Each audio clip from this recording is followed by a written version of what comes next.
आज yoga education BEd second year में आज हम यूनिट सेकंड का ऑब्जेक्टिव क्वेश्चन कराएंगे। ठीक है, यूनिट सेकंड का ऑब्जेक्टिव क्वेश्चंस कराएंगे जो वेरी मोस्ट इम्पोर्टेंट है for exam BEd second year के लिए। ठीक है, तो चलिए देख लेते हैं।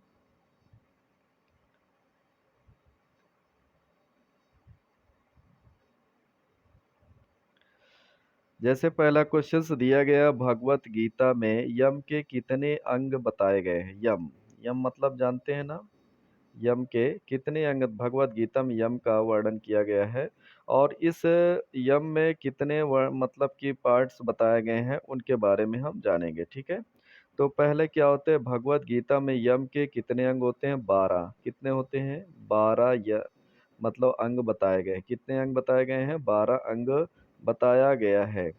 ठीक है, तो चलिए अगला देख लेते हैं। महर्षि पतंजलि ने कितने यम बताए। महर्षि पतंजलि नामक क्या है, एक योग वैज्ञानिक थे और उन्होंने कितने मतलब यम बताए हैं। 4, 6, 5, 7। तो इसमें सही आंसर होगा आपका 5। मतलब महर्षि पतंजलि ने यम को कितने बताए थे, यम कितने बताए थे, 5 बताए थे। कितने बताए थे, 5 यम बताए थे। ठीक है, तो चलिए अगला देख लेते हैं।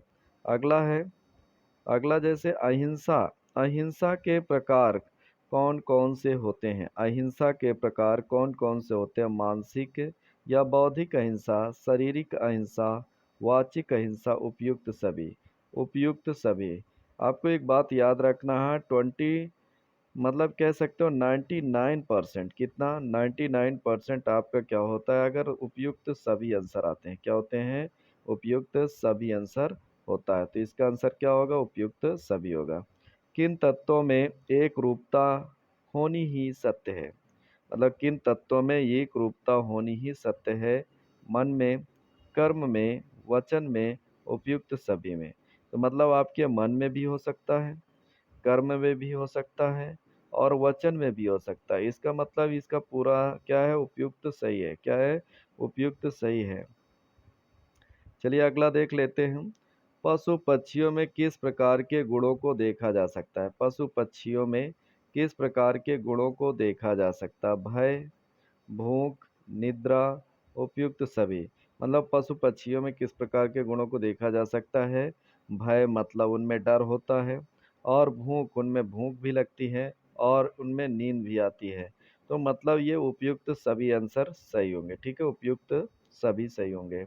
अगला देखो, आस्तेय के प्रकार कौन कौन से हैं। आस्तेय के प्रकार कौन कौन से हैं, ये मैं आपको बीएड आगरा यूनिवर्सिटी का सिलेबस पढ़ा रहा हूँ और इसमें यूनिट क्या है, यूनिट सेकंड है जो वेरी मोस्ट इम्पॉर्टेंट। ज़्यादा तक यूनिट सेकंड से क्वेश्चन उठाए जाते हैं।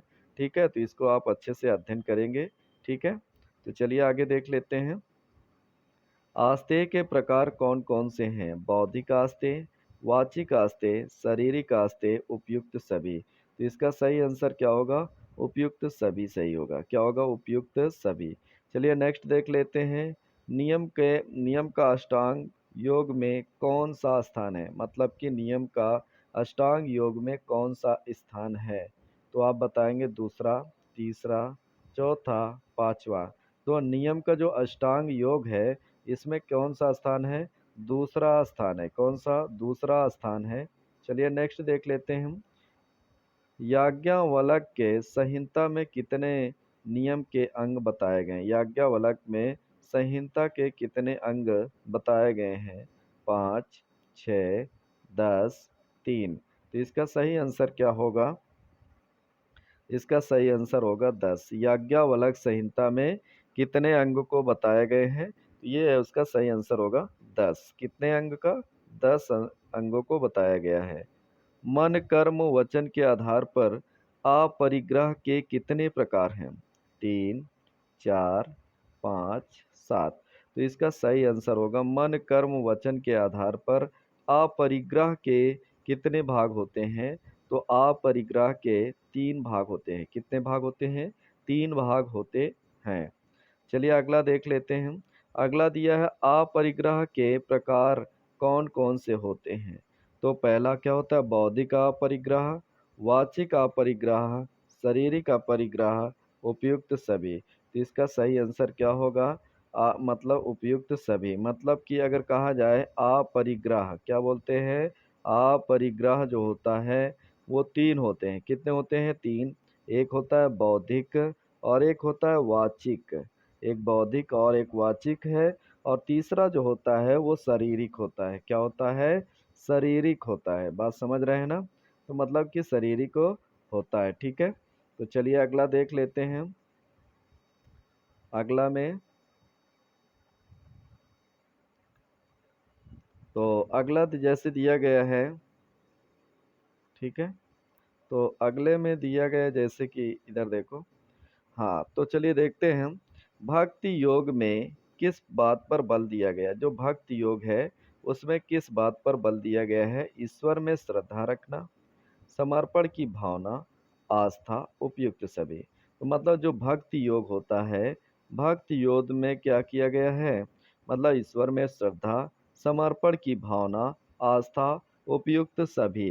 तो इसमें सभी तक ज़्यादा तक क्या रखा गया है? उपयुक्त सभी आंसर सही होगा। ठीक है, क्या सही होगा? उपयुक्त सभी सही होगा।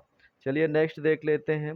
नवधा भक्ति में ईश्वर तक जाने का मार्ग क्या है? श्रवण, कीर्तन, स्मरण, उपयुक्त सभी। तो इसका आंसर क्या होगा? उपयुक्त सभी। मतलब नवधा जो भक्ति में ईश्वर तक जाने का क्या होता है? श्रवण करना चाहिए, कीर्तन करना चाहिए और उन्हें याद करना चाहिए। तो ये सारे उपयुक्त सभी आंसर सही होंगे। चलिए नेक्स्ट देख लेते हैं। ध्यान के प्रकार कौन से हैं? मतलब ध्यान, ध्यान के प्रकार कौन से हैं? ये वीडियो में बनाने में बहुत टाइम लगता है।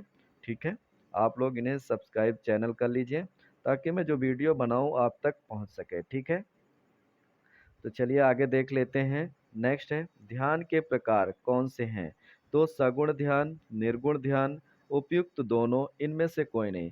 तो इसमें जो ध्यान के प्रकार बताए जाते हैं, ध्यान मतलब क्या होते हैं? सगुण ध्यान, निर्गुण ध्यान, उपयुक्त दोनों। मतलब जो ध्यान होते हैं वो आपके दो प्रकार के होते हैं। एक क्या होता है? सगुण होता है और एक होता है निर्गुण। क्या होता है? निर्गुण ध्यान। तो मतलब इस तरह से दो ध्यान पाए जाते हैं। कितने ध्यान होते हैं? दो ध्यान होते हैं। तो अगला देख लेते हैं। अगला जैसे क्या दिया गया है? संप्रज्ञात समाधि कितने प्रकार की होती है? चार प्रकार की होती है, पांच होती है, तीन होती है, दो होती है। तो इसका सही आंसर होगा चार। संप्रज्ञात समाधि कितने प्रकार की होती है? चार प्रकार की होती है। तो चलिए अगला देखते हैं। चित्त की वृत्तियों को कितने भाग में, मतलब चित्त की वृत्तियों के कितने भाग होते हैं? मतलब चार भाग होते हैं, पांच भाग होते हैं, दो भाग होते हैं, सात भाग होते हैं। तो मतलब चित्त की वृत्तियां जो होती है, चित्त, चित्त जानते हैं ना? जो मन लगाया जाता है उसी को हम चित्त कहते हैं। क्या कहते हैं? चित्त कहते हैं। तो ये कितने प्रकार का होता है? पांच प्रकार का होता है। कितने प्रकार का? यानी कितने प्रकार होते हैं? पांच होते हैं। ब्रह्मचर्य के प्रकार कौन से होते हैं?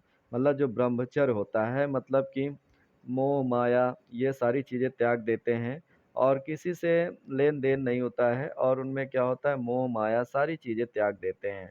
तो बौद्धिक ब्रह्मचर्य होता है, वाचिक ब्रह्मचर्य होता है और शारीरिक ब्रह्मचर्य होता है। मतलब ये तीन तरह के ब्रह्मचर्य होते हैं। कितने तरह के?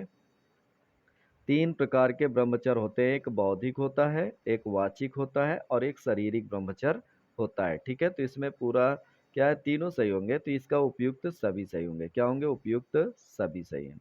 चलिए अगला देखते हैं। राजयोग के कितने अंग होते हैं? राजयोग के कितने अंग होते हैं? आठ अंग होते हैं, सात अंग होते हैं, चार अंग होते हैं, पांच अंग होते हैं। तो इसका सही आंसर राजयोग के कितने अंग होते हैं?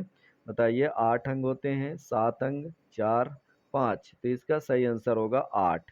मतलब राजयोग, मतलब जो राजयोग बनाए गए हैं उसमें कितने भाग होते हैं, यानी अंग कितने होते हैं? आठ अंग होते हैं। कितने अंग होते हैं? आठ अंग होते हैं। चलिए अगला देखते हैं। राजयोग का चौथा अंग कौन सा है? जो राजयोग होता है चौथा अंग का क्या नाम है? आसन, प्राणायाम, धारणा, ध्यान। तो इसका चौथा आसन का नाम है प्राणायाम। क्या बोलते हैं? प्राणायाम। क्या बोलते हैं? प्राणायाम। अगला देख लीजिए। अगला है, अगला देखते हैं। पतंजलि के अनुसार ज्ञान का वास्तविक स्रोत है। पतंजलि के अनुसार आत्मा, शरीर, मन, चेतना। तो इसमें क्या होता है, पतंजलि के अनुसार ज्ञान का वास्तविक स्रोत क्या है? आत्मा है। क्या है? वास्तविक स्रोत, जो सच में स्रोत होता है वो होता है आत्मा, पतंजलि के अनुसार। मतलब पतंजलि कह रहे हैं कि जो ज्ञान होता है, वास्तविक ज्ञान, वो आत्मा से होता है। किससे होता है? आत्मा से होता है। आत्मा के कितने विभाग विभाग होते हैं? आत्मा के कितने विभाग होते हैं? तो आत्मा क्या होती है? पहले चेतन होता है, बुद्धि होती है, अर्ध चेतन होता है।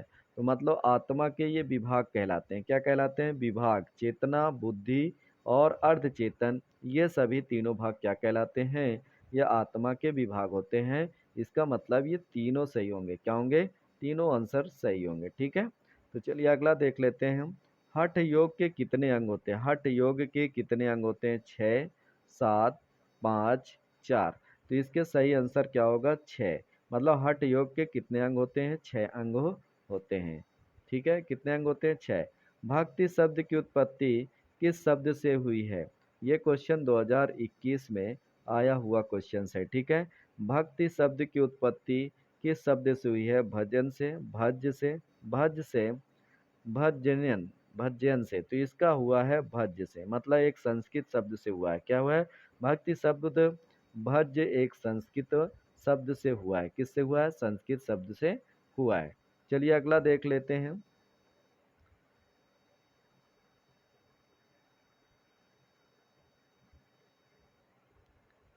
चलिए नेक्स्ट देख लेते हैं। अगला है, जैसे देखा जाए तो प्रकृति के तत्व कितने होते हैं? मतलब जो प्रकृति होती है, प्रकृति के कितने तत्व बताए गए हैं? तो प्रकृति के आपके कितने तत्व होते हैं? 24 तत्व होते हैं, 25 तत्व होते हैं, 27 तत्व, 26 तत्व। इसका आंसर सही होगा 24 तत्व होते हैं। कितने होते हैं? 24 तत्व होते हैं।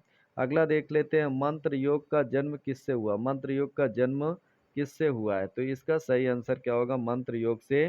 किसका जन्म हुआ? श्लोक से, वेदों से, ज्ञान से, इनमें से कोई नहीं। तो मतलब जो मंत्र बनाए गए हैं, तो कहाँ से बनाए गए हैं? वेदों से बनाया है। और ज़्यादा तक मंत्रों का ज्ञान किसमें है? ऋग्वेद में है। किसमें? ऋग्वेद। मतलब ऋग्वेद सबसे पुराना वेद है, उसी में सबसे ज़्यादा मंत्रों का योग शामिल है। ठीक है, तो चलिए अगला देख लेते हैं। अगला, ठीक है, तो श्रीमद् भगवत विष्णु पुराण के अनुसार भक्ति के कितने प्रकार की होती है? मतलब भक्ति कितने प्रकार की होती है? 9 प्रकार की, 4 प्रकार की, 7 प्रकार की, 10 प्रकार की। तो ये भी क्वेश्चन काफ़ी बार आ चुका है। तो श्रीमद् भगवत व विष्णु पुराण के अनुसार भक्ति कितने प्रकार की होती है? तो वो होती है 9 प्रकार की। कितनी होती है? 9 प्रकार की होती है। चलिए अगला देख लेते हैं। भक्ति कौन कौन मतलब भक्ति कौन कौन सी होती है? सकाम भक्ति, निष्काम भक्ति, अपार व पार भक्ति, उपयुक्त सभी। मतलब भक्ति कौन कौन सी होती है? भक्ति सकाम हो सकती है, निष्काम हो सकती है, अपार व पार भक्ति हो सकती है। मतलब भक्ति भावना की कोई सीमा नहीं है, वो किस मुकाम तक पहुंच जाए। ठीक है, तो चलिए अगला सही है, इसमें उपयुक्त सभी सही है। चलिए अगला देख लेते हैं। मन कितने प्रकार के होते हैं? आप जानते हैं मन, आप तो जानते हैं कितने प्रकार के होता है? 2 प्रकार के होते हैं। कितने प्रकार का? 2 प्रकार का मन होता है। एक होता है निगेटिव, जैसे मतलब नकारात्मक, जिसे आप बोलते हो नकारात्मक होता है, और एक होता है सकारात्मक। तो हमारे जो मन होते हैं वो 2 प्रकार के होते हैं, एक सकारात्मक और एक नकारात्मक होता है। ठीक है, तो ये 2 प्रकार के होते हैं। चलिए अगला देख लेते हैं। स्वाध्याय का तात्पर्य क्या है? आत्मचिंतन, मनन से, विचारों की शुद्धता और उपयुक्त सभी। तो इसका सही आंसर होगा उपयुक्त सभी। स्वाध्याय का जो तात्पर्य होता है मनन से है, आत्मा चिंतन से और विचारों की शुद्धता से होता है। चलिए अगला देख लेते हैं। हमारा शरीर कितने महाभूतों से निर्मित है? हमारा जो शरीर है कितने महाभूतों से, मतलब ये कह सकते हैं महाभूतों से निर्मित है, यानी कि 5, 4, 3, 2, जिसे हम बोलते हैं पंचतंत्र। क्या है? पंचतंत्र कहते हैं। 5 तत्वों से मिलकर हमारा शरीर बना होता है। मतलब आग से, क्या कहते हो? आग से, जल से, भूमि से, मतलब और आग, जल, भूमि और भी हैं। मतलब इन सभी से क्या होता है? हमारा शरीर वायु, वायु से भी होता है। ठीक है, तो इन सभी से मतलब 5 भागों से मिलकर हमारा शरीर का निर्माण होता है। और अगर इसमें से किसी एक की कमी हो जाए, मतलब 5 तत्वों में से किसी एक की कमी हो जाए, तो हमारा जीवन पॉसिबल यानी संभव नहीं हो पाता है, ठीक है? तो चलें आगे, देख लेते हैं अगला क्वेश्चन। संख्या दर्शन के रचयिता कौन है? ये क्वेश्चन वेरी मोस्ट इंपॉर्टेंट हो सकता है। संख्या दर्शन के रचयिता कौन है? अरस्तु हैं, महर्षि कपिल हैं, रूसो हैं, इनमें से कोई नहीं। तो इसका सही आंसर क्या होगा? महर्षि कपिल होते हैं। क्या है? महर्षि कपिल है, ठीक है? प्राणायाम की क्रियाएं कौन कौन सी है? सांस को अंदर खींचना, सांस को फेफड़ों में रखना, सांस को बाहर छोड़ना, उपयुक्त सभी। तो मतलब सांस को अंदर खींचना, सांस को फेफड़े में रखना, सांस को बाहर छोड़ना, उपयुक्त सभी। तो ये प्राणायाम की क्या होती हैं? क्रिया होती है, ठीक है? तो चलिए अगला देख लेते हैं। पुरुष की स्थितियां कौन कौन सी है? मतलब पुरुष की जो स्थितियां हैं कौन कौन सी है? बंधक, मुक्त, चेतन, उपयुक्त सभी। तो इसका सही आंसर क्या होगा? उपयुक्त सभी। चलिए अगला देख लेते हैं। संख्या दर्शन के अनुसार दुख कितने होते हैं? आध्यात्मिक दुख, आदिदैविक दुख, आदिभौतिक दुख, उपयुक्त सभी। तो इसका सही आंसर उपयुक्त सभी। मतलब ज़्यादा तक 99 क्वेश्चंस बता रहा हूँ कि मतलब द नंबर सही होते हैं, 99 क्वेश्चंस मतलब कि उपयुक्त सभी होते हैं, ठीक है?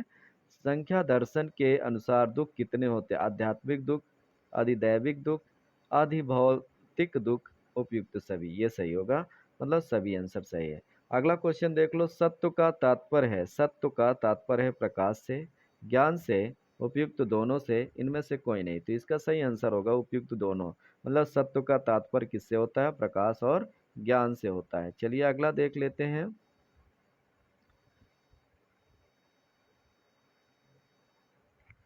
तो अगला देखते हैं। अगला टॉपिक में जैसे दिया, वेदों में मानव को कितने उद्देश्यों को महत्व दिया है? वेदों में मानव को कितने उद्देश्यों को महत्व दिया गया है? 4, 5, 7, 6। तो इसका क्या है? 4 उद्देश्य दिए गए हैं। क्या है? मानव को 4 उद्देश्य दिए गए हैं। मानव को कितने उद्देश्यों को महत्व दिया गया है? 4 उद्देश्यों को।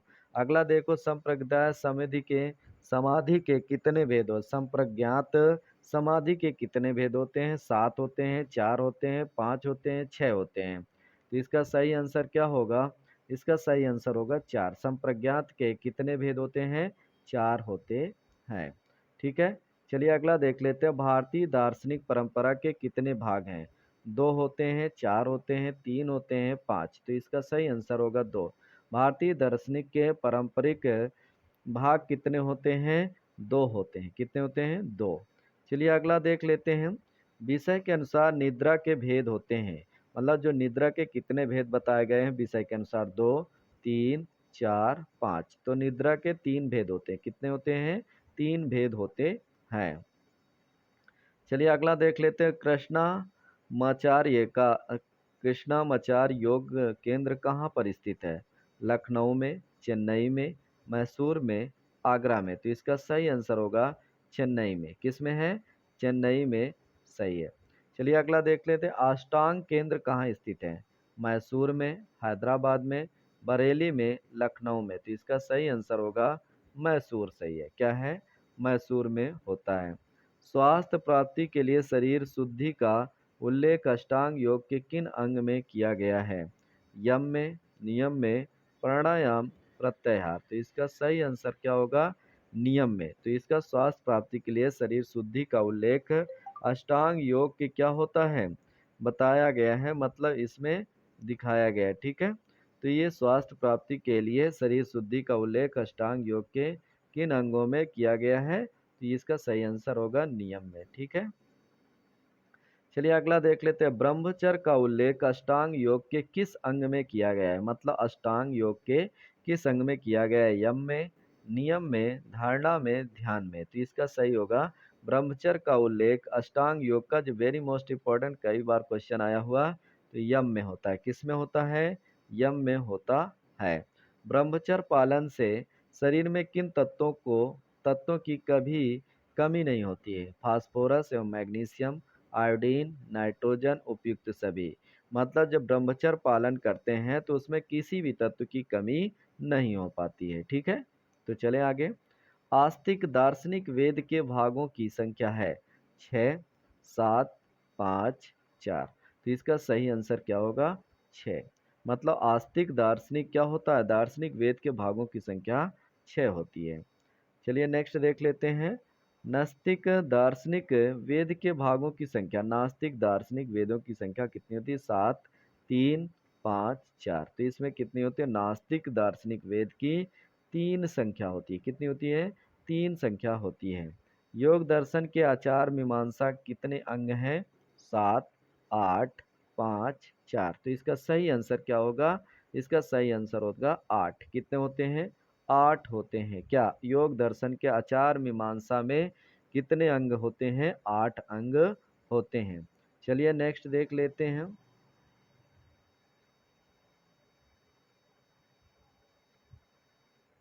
ठीक है, तो अगला है, इसमें अगला दिया गया है, योग दर्शन में मन का निम्नलिखित में कौन सा अंग है? भावनात्मक, ज्ञानात्मक, क्रियात्मक, उपयुक्त सभी। तो इसका सही आंसर होगा उपयुक्त सभी। यानी योग दर्शन में मन का निम्नलिखित कौन सा भाग होता है? उपयुक्त सभी होता है। ठीक है, तो चलिए अगला देख लेते हैं। अगला क्वेश्चन है, यह कथन क्या होता है? यह कथन यह कथन किसने दिया? चित्त वृत्तियों का नितांत निरोध ही योग है। मतलब चित्त वृत्तियों का नितांत निरोध ही योग है। महर्षि आत्रेय, महर्षि पतंजलि, महर्षि चरक, इनमें से कोई नहीं। तो इसका आंसर क्या होगा? महर्षि पतंजलि। ठीक है, योग से कितने शारीरिक अवस्थाओं का विकास हुआ है? 6, 7, 5, 4। तो इसका सही आंसर होगा 6। मतलब योग में कितनी शारीरिक अवस्थाओं का विकास हुआ है? 6। चलिए नेक्स्ट देख लेते हैं। सांख्य योग में कितने तत्वों का मुख्य माना गया है? 25, 28, 27, 20। तो इसका सही होगा 25। मतलब सांख्य योग में कितने तत्वों का मुख्य माना गया है? 25 तत्वों को। कितने? 25 तत्वों को माना गया है। महाभूत कितने होते हैं? 5। कितने होते हैं? अभी मैंने आपको बताया था, शरीर का जो फॉर्मेशन होता है, मतलब निर्माण होता है, शरीर का निर्माण जो होता है 5 तत्वों से होता है। तो उसी को हम महाभूत कहते हैं। क्या कहते हैं? महाभूत। ये कितने होते हैं? 5 होते हैं। कितने होते हैं? 5। महाभूत कितने होते हैं? 5 होते हैं। ठीक है, सांख्य योग में ज्ञान के कितने सोपान होते हैं? मतलब सोपान बताए गए। सोपान मतलब ये कह सकते हो भाग होते हैं। तो इनके कितने भाग होते हैं? 8 भाग होते हैं। सांख्य योग में ज्ञान के कितने सोपान बताए गए? 8। कितने बताए गए हैं? 8। योग साधना का प्रथम सोपान कौन सा है? योग साधना का प्रथम सोपान क्या है? अर्थ, कर्म, मोक्ष, यम। तो इसमें जो सही होगा यम। मतलब योग साधना का प्रथम सोपान क्या बताया गया था? यम बताया गया था। यम, यम याद रखिएगा। यम। ठीक है, ठीक है ना, याद रखिएगा। तो चलिए अगला देख लेते हैं। यम से तात्पर्य है, मतलब यम, ये यम से तात्पर्य है कर्म संयम से, वचन संयम से, मन संयम से, उपयुक्त सभी। तो इसका सही आंसर होगा उपयुक्त सभी। ठीक है, चलिए नेक्स्ट देख लेते हैं। यम का तृतीय सोपान है आस्तेय, सत्य, अहिंसा, अपरिग्रह। तो इसका सही आंसर होगा आस्तेय। क्या होता है? आस्तेय होता है। चलिए नेक्स्ट देखते हैं। नियम का तृतीय सोपान क्या है? शौच, स्वाध्याय। ये 2017-19 में आया हुआ क्वेश्चन है। नियम का तृतीय सोपान क्या कहा जाता है? सोपानों को जरूर पढ़िएगा, वेरी मोस्ट इंपॉर्टेंट है। इसमें से हर बार 2-3 क्वेश्चन पूछे जाते हैं। ठीक है, शौच, स्वाध्याय, संतोष, तप। तो इसका सही आंसर क्या होगा? तप। मतलब नियम का तृतीय सोपान क्या है? तप है। ठीक है, चलिए अगला देखते हैं। योग दर्शन में आसन से तात्पर्य है स्थिरता पूर्ण बैठना, सुख पूर्वक बैठना, उपयुक्त दोनों, इनमें से कोई नहीं। तो इसका सही आंसर होगा उपयुक्त दोनों। चलिए नेक्स्ट देख लेते हैं। चित्त की प्रमाण वृत्ति कौन सी होती है? प्रत्यक्ष, अनुमान, आगम, उपयुक्त सभी। तो इसका सही आंसर उपयुक्त सभी होगा। ठीक है,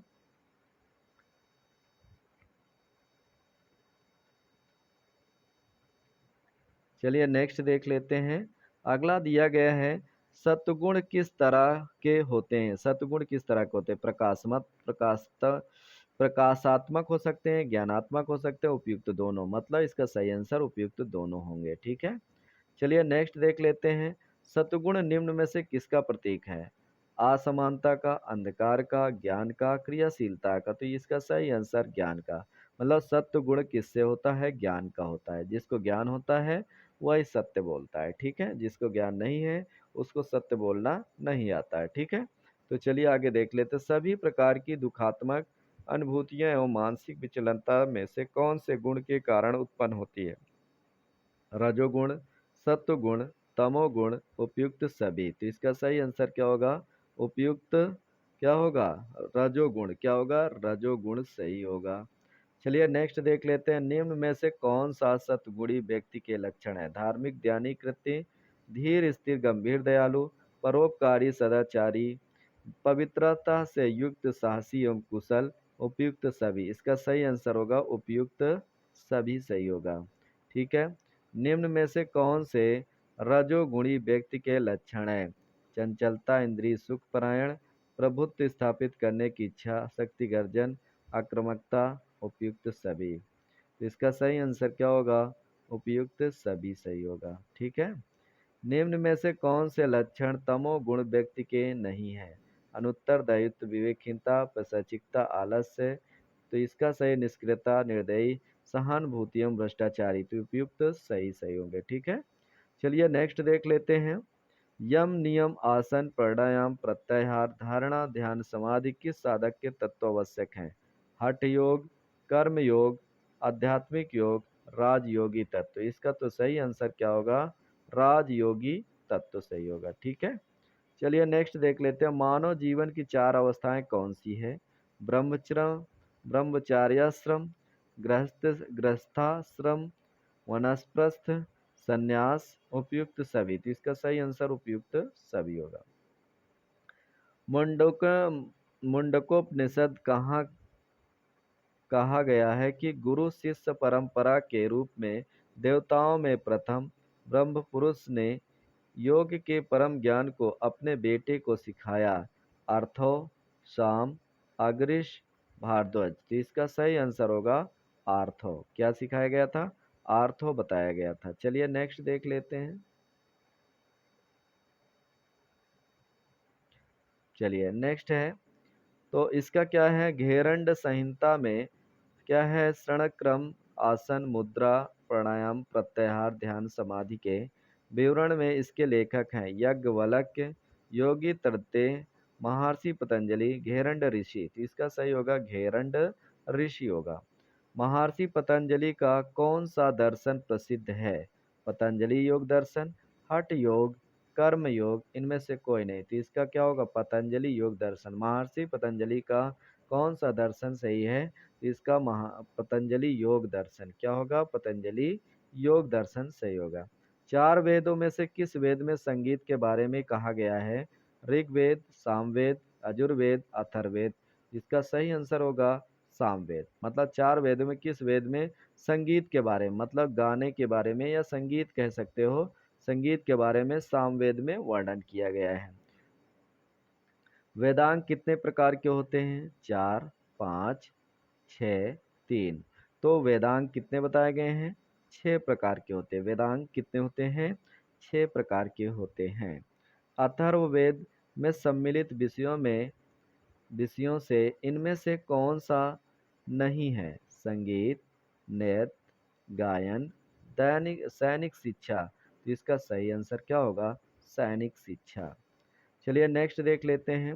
अरण्यक का अर्थ अरण्यक का क्या अर्थ होता है? दैवी शक्तियाँ, जंगल, रीति रिवाजों को सिखाने, इनमें से कोई नहीं। तो इसमें क्या होगा? जंगल। अरण्यक मतलब क्या अर्थ क्या होता है? जंगल। क्या होता है? जंगल होता है। चलिए घेरंड संहिता का रचना काल किस शताब्दी में हुआ था? 18वीं शताब्दी में, 17वीं शताब्दी में, 9वीं शताब्दी में, 16वीं शताब्दी में। तो इसका सही आंसर क्या होगा? 18वीं शताब्दी। क्या होगा?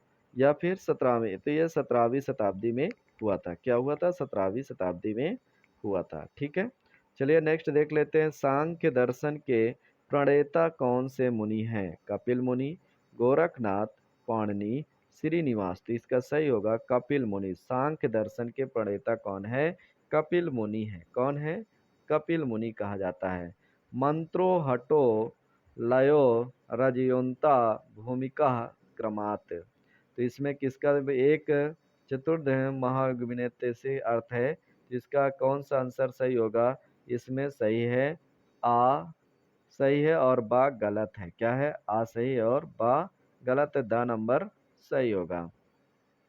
श्री अरविंद घोष की दार्शनिक कृतियां कौन सी है? द मदर, सवित्री, दिव्य जीवन, यौगिक साधन, उपयुक्त सभी। तो इसका सही आंसर उपयुक्त सभी, मतलब अरविंद घोष की दार्शनिक कृतियां कौन सी है? द मदर और सवित्री, दिव्य जीवन, यौगिक साधन, यानी ये सभी हैं। ठीक है, तो चलिए नेक्स्ट देख लेते हैं।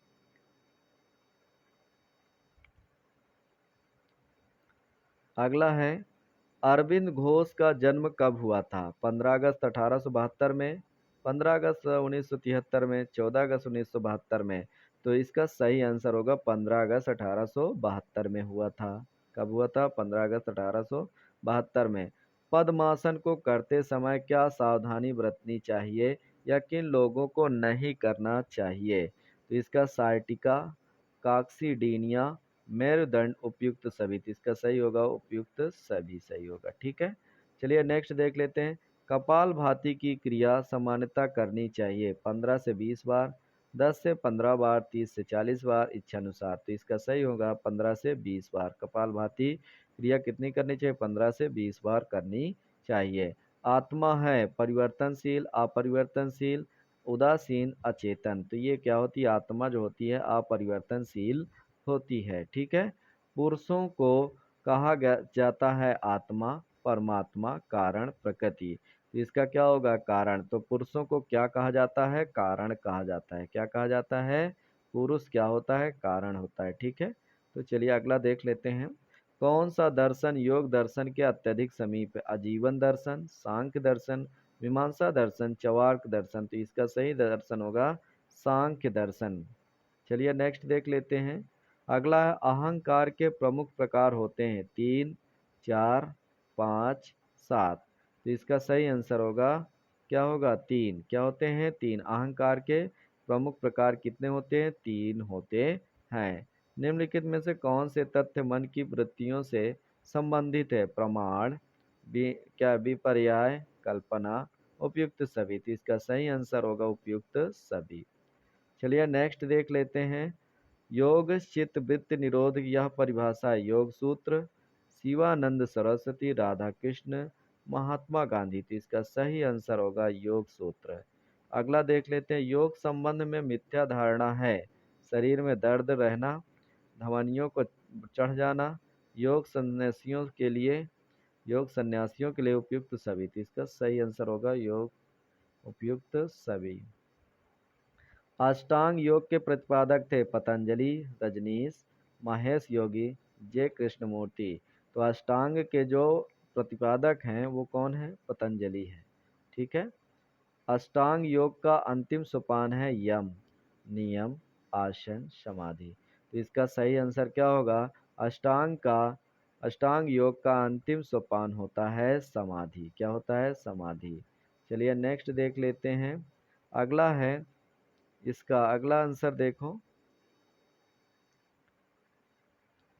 पूरक का अर्थ है श्वास को अंदर खींचना, श्वास को बाहर छोड़ना, श्वास को रोकना, इनमें से कोई नहीं। तो इसका सही आंसर होगा श्वास को अंदर खींचना।